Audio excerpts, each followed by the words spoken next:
Question आप सबसे है, अगर आपको अपनी एक वीकनेस पता चल जाए जो बार बार आपको पीछे खींच रही है, तो आप क्या करोगे? उसे इग्नोर करोगे, उसके बारे में एक्सक्यूजेस बनाओगे, या फिर इतना काम करोगे कि एक दिन वही वीकनेस आपकी स्ट्रॉन्गेस्ट क्वालिटी बन जाए? कोबे ब्रायंट ने थर्ड ऑप्शन चूज़ किया था। और इंटरेस्टिंग बात यह है कि कोबे की ग्रेटनेस सिर्फ इसलिए नहीं थी कि बहुत टैलेंटेड बास्केटबॉल प्लेयर थे। उनकी रियल पावर थी अपने आप को ब्रूटली ऑनेस्टली रिमार्क करना। चलिए बात करते हैं पार्ट फर्स्ट, कोबे खुद को कैसे देखते थे। होता क्या है कि हम जनरली अपने बारे में कंफर्टेबल इमेज बना लेते हैं। अगर हम किसी चीज़ में अच्छे हैं तो उसी चीज़ को बार बार करना पसंद करते हैं, और अगर किसी चीज़ में वीक हैं तो हम उस चीज़ को अवॉइड करने लगते हैं, बिकॉज वीकनेस को एक्सेप्ट करना थोड़ा अनकंफर्टेबल होता है। लेकिन कोबे का अप्रोच डिफरेंट था। वो अपने गेम के बाद सिर्फ ये नहीं देखते थे मैंने क्या अच्छा किया, वो ये भी देखते थे मैंने कहाँ मिस्टेक की, मैं और अच्छा डिसीजन क्या ले सकता था, और सबसे इम्पॉर्टेंट है मेरी वीकनेस एग्जैक्टली क्या है।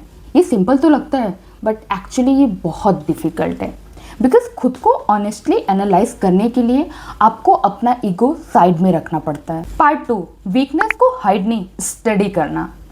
कोबे के लिए वीकनेस कोई लेबल नहीं थी, weakness was a problem to solve. अगर कोई मूव उनके अगेंस्ट रैपिडली वर्क कर रहा है तो वो उसे पर्सनली नहीं लेते, वो उसे स्टडी करते। अगर कोई शॉट कंसिस्टेंटली मिस हो रहा है तो क्वेश्चन ये नहीं करते थे मैं इतना बैड क्यों हूँ, क्वेश्चन है प्रॉब्लम एग्जैक्टली कहाँ है। फुटवर्क, टाइमिंग, बैलेंस, डिसीजन, और जब प्रॉब्लम आइडेंटिफाई हो जाती है तब उस पर काम किया जा सकता है। एंड लाइफ में भी सेम यही चीज़ होती है। कभी हम बोलते हैं मुझसे पढ़ाई नहीं होती, मे बी प्रॉब्लम पढ़ाई नहीं है, आपका कंसंट्रेशन वीक है। पॉइंट ये है जब तक आप प्रॉब्लम को करेक्टली आइडेंटिफाई नहीं करोगे आप करेक्ट सॉल्यूशन कैसे फाइंड करोगे। पार्ट 3, कोबे का रियल सीक्रेट, व्हाई। कोबे की मेंटालिटी का एक अंडररेटेड पार्ट था क्यूरियोसिटी। वो सिर्फ ऑब्जर्व नहीं करते थे, वो क्वेश्चन पूछते थे ग्रेट प्लेयर से, कोचेस से, अपने एक्सपीरियंस से। और गेम को देखते वक्त भी उनका माइंड सिर्फ ये नहीं पूछ रहा होता था what happened, he was asking why did it happen. और ये छोटा सा डिफरेंस थिंकिंग का पूरा लेवल चेंज कर देता है। इमेजिन करो आप किसी मिस्टेक को देखते हो, आप बोल सकते हो मुझसे गलती हो गई एंड कन्वर्सेशन वहीं ख़त्म। बट अगर आप पूछते हो मुझसे गलती क्यों हुई, अब आप इससे कुछ सीख सकते हो। अब बात करते हैं मोस्ट इम्पॉर्टेंट पार्ट की, इसे अपनी लाइफ में कैसे यूज़ करें। ऑब्वियसली हम कोबे बनने के लिए बास्केटबॉल प्रैक्टिस करने तो नहीं जाएंगे, बट उनका थिंकिंग प्रोसेस हम यूज़ कर सकते हैं।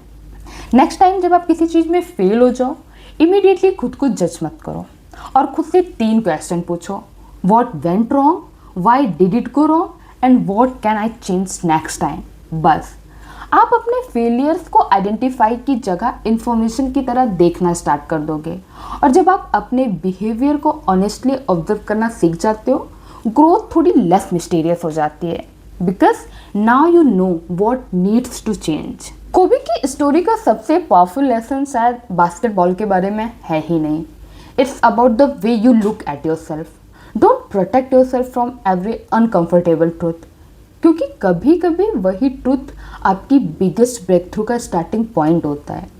कोबे ने कभी अपनी वीकनेस को हाइड नहीं किया, ही स्टडी देम। उन्होंने अपनी मिस्टेक्स को एक्सक्यूजेस नहीं बनाया, ही लर्न फ्रॉम देम। और शायद रियल माम्बा मेंटालिटी ये नहीं है I will never fail, it's whenever I fail I will understand why. Next time से अपने आप को इतना ऑनेस्टली समझना कि आपको पता हो कि आपको क्या इम्प्रूव करना है। Thank you so much for watching this video. मिलते हैं नेक्स्ट वीडियो में, तब तक के लिए bye bye and take care.